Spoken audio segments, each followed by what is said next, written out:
Pendant la grossesse, la sexualité du couple reste bien souvent un sujet tabou. En famille, on se demande si ce sera un garçon ou une fille. Entre amis, on échange sur les futurs prénoms. Dans le couple, c'est plutôt la logistique qui prend le dessus dans les conversations.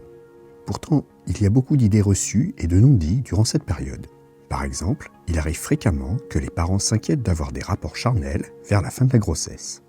Je te propose ici de mieux cerner la sexualité pendant la grossesse, mais également la relation de couple, puisque les deux sont intimement liés. Juste avant de démarrer, je te propose une courte présentation de la chaîne. Je te propose de commencer par évoquer les généralités, puis de passer aux 3 grandes phases de la grossesse et de voir comment se comporte la sexualité du couple pendant celle-ci. Ce n'est pas la première fois que je le dis, et ce ne sera sûrement pas la dernière, mais le plus important dans un couple, quel que soit le sujet, est la communication. Celle-ci va être d'autant plus déterminante si c'est en plus une première grossesse. Cependant, même dans un ménage ayant déjà des enfants, la communication reste le pilier indispensable. La grossesse est une période délicate pour le couple. Chacun des partenaires peut en effet passer par des phases de doute, de peur, d'euphorie, de douleur, de mal-être, etc. Il est donc primordial de continuer à dialoguer, au moins comme avant, si ce n'est encore plus. La communication va dégonfler toutes les angoisses qui peuvent assaillir les nouveaux parents. Ensemble, vous apporterez des réponses aux questions qui forcément se poseront, aussi bien au niveau de l'évolution du couple, de la sexualité, du bien-être de chacun et des sentiments et émotions qui traversent cette période particulière. La communication sera d'autant plus importante que la grossesse est souvent entourée de beaucoup de tabous. La sexualité, pendant la grossesse, en fait partie pour beaucoup. Le couple a fréquemment une peur du jugement provenant des autres. Cette transformation de la femme, qui passe d'un statut de compagne concupiscente à mère, va provoquer le blocage. La société attend de la future mère qu'elle soit aux petits soins pour son enfant à naître. Or, une mère n'est pas dans notre culture sexuée, comme nous le rappelle d'ailleurs la Vierge Marie dans le dogme catholique. Pourtant, contrairement à Marie, la femme enceinte a eu une sexualité avant sa grossesse. Elle en aura eu une généralement pendant celle-ci, et, une fois mère, elle devra également savoir laisser de côté son costume de maman pour redevenir l'amante qu'elle fut par le passé. Nous en parlerons dans une prochaine vidéo. À l'intérieur du couple, il peut aussi y avoir des réticences vis-à-vis de la sexualité pendant la grossesse. En fait, cela se constate de plus en plus à l'approche du terme. C'est la pénétration qui bien souvent questionne. Elle est accusée à tort car le milieu médical est formel. Sauf contre-indication, la sexualité peut, si les deux partenaires sont consentants et en ont envie, parfaitement possible jusqu'au terme. Il suffit de prendre quelques précautions par rapport au ventre de la femme.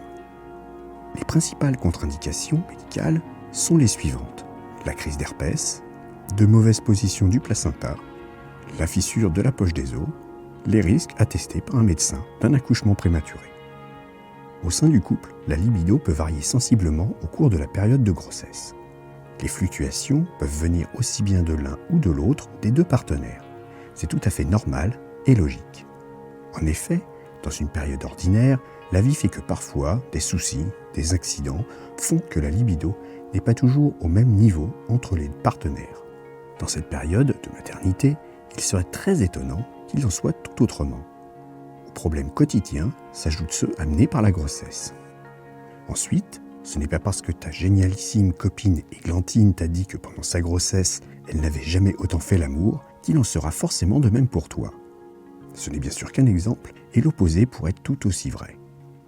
Tu dois garder en tête que chaque couple réagit différemment.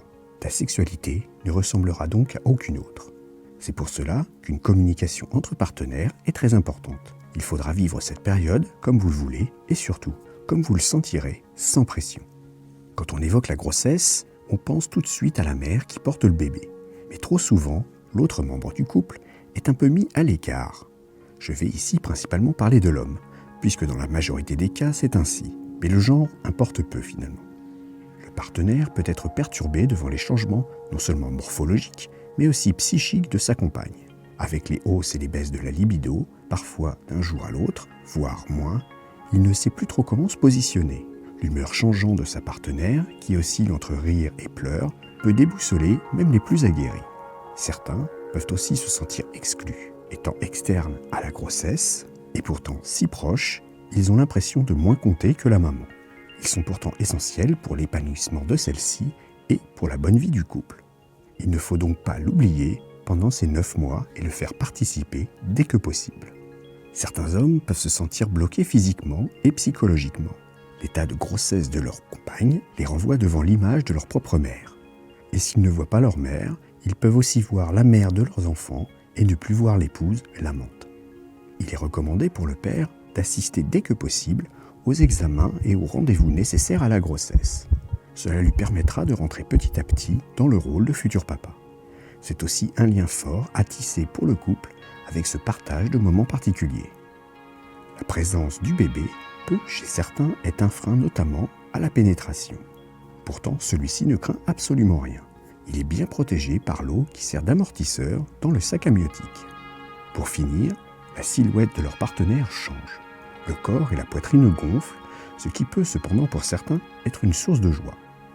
Sur les derniers mois, un début d'écoulement depuis les tétons survient. Cela peut engendrer un cas de conscience de venir goûter le lait maternel, même si à ce moment-là, on ne peut pas encore vraiment parler de lait maternel. Entamons maintenant le premier trimestre de la grossesse. La règle est simple. Pendant les 3 premiers mois, il n'y en a aucune. Et sans mauvais jeu de mots d'ailleurs, il n'y a pas de situation identique pour personne.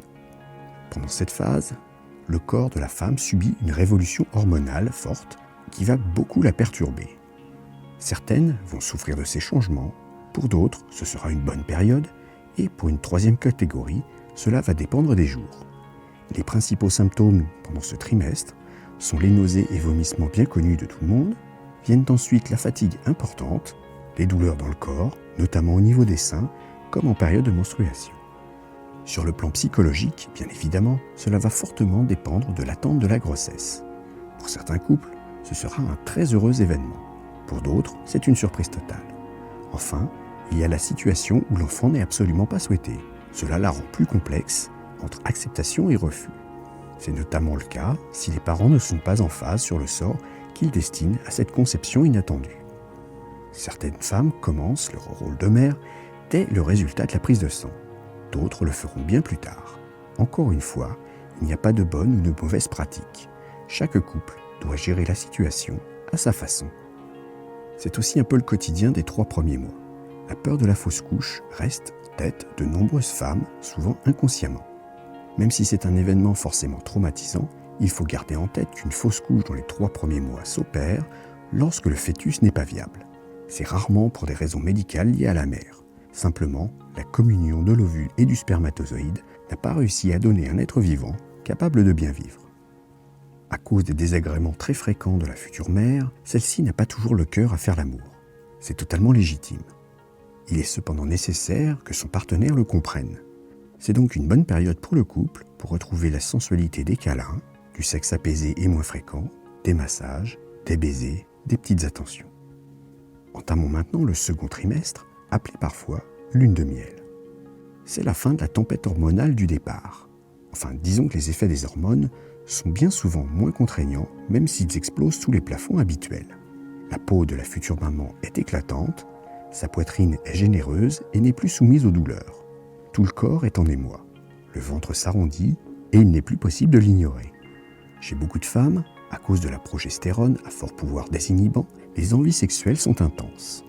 La sensibilité de la peau est exacerbée. Il en est de même pour les zones érogènes. Il semble alors évident que celle du clitoris atteint des sommets. Cette sensibilité exacerbée peut procurer un plaisir global plus profond, mais aussi des orgasmes encore plus puissants que d'habitude, jusqu'à parfois expérimenter l'orgasme multiple. Certaines femmes constatent aussi une lubrification plus abondante. Leur libido est parfois tellement intense qu'il leur est obligatoire de recourir à la masturbation en plus de la sexualité de couple pour satisfaire le besoin. Cela peut aller jusqu'à devoir se soulager plusieurs fois par jour. Si c'est ton cas, il ne faut surtout pas se culpabiliser. C'est normal et il est préférable de se laisser aller à ses envies. La nuit, les hormones font aussi leurs œuvres, car beaucoup de femmes déclarent faire plus de rêves sensuels, voire totalement érotiques que d'habitude. Certaines, même parfois, ont des orgasmes qui les réveillent. Attention cependant, tout n'est pas tout rose. En effet, si l'un des partenaires n'a pas envie de faire l'amour malgré une forte demande, il faut évidemment réussir à s'épanouir autrement. Ainsi, le partenaire du couple en demande pourra s'adonner sans jugement à la masturbation. L'autre partenaire devrait même l'y engager. L'atteinte de l'orgasme chez chacun permet de sécréter de l'ocytocine. C'est l'hormone de l'affection qui sert de ciment à la relation. C'est donc si possible une habitude à conserver pour que chacun des partenaires puisse d'une manière ou d'une autre réussir à l'atteindre ou à se le faire offrir. En plus, le plaisir et l'apaisement ressentis par la mère semblent se transmettre au fœtus qui sera alors plus serein et détendu. Ces orgasmes peuvent provoquer des contractions utérines. C'est normal et ne doit surtout pas te faire peur. Tu ne risques pas l'accouchement. Ces spasmes sont trop faibles pour déclencher quoi que ce soit. Pour le bébé, il reste dans son cocon bien protégé par le liquide qui l'entoure, tout comme dans un œuf si tu le secoues énergiquement, le jaune reste intact. Voici maintenant le témoignage d'une jeune femme que l'on nommera ici Jessica pour préserver sa vie privée et son anonymat. Vers la fin de ma grossesse, j'avais souvent des envies de tout et n'importe quoi. Régulièrement, je passais du salé au sucré et inversement. J'étais aussi très à fleur de peau et ultra sensible. J'ai en mémoire un moment où je me trouvais chez moi et une amie est passée me voir. Nous avons discuté autour d'un verre, côte à côte sur le canapé. Et puis, à un moment, lors de nos échanges, elle en vient à me prendre dans ses bras pour me réconforter et me soutenir. C'était un jour où il faisait chaud, j'étais difforme et gonflé de partout. Je tiens à préciser que je n'avais jamais envisagé quoi que ce soit avec une femme. Pourtant, j'étais tellement en demande de câlins, de sensualité et de plaisir que j'étais à deux doigts de lui sauter dessus. En fait, j'ai attendu, car dans ma tête, j'avais imaginé en un éclair qu'elle allait s'approcher encore plus et venir caresser mon corps de ses mains. Bon, il ne s'est rien passé, à part des picotements d'excitation au niveau de mon sexe. Je devais être toute rouge aussi, car lorsque l'étreinte a pris fin, elle m'a demandé si ça allait. J'avoue avoir été fortement troublé. Pourtant, ce besoin de contact si fort ne s'est plus jamais reproduit après l'accouchement. C'était vraiment la grossesse qui était responsable de mon état, et encore aujourd'hui, quand j'y repense, cela me trouble grandement, car cette femme ne m'attire pas. La grossesse fut vraiment un moment bouleversant de ma vie. Merci Jessica de ce témoignage. Finissons maintenant avec le dernier trimestre. Après le 7e mois, la femme commence à avoir souvent des difficultés à se mouvoir. Certaines positions ne sont plus très confortables.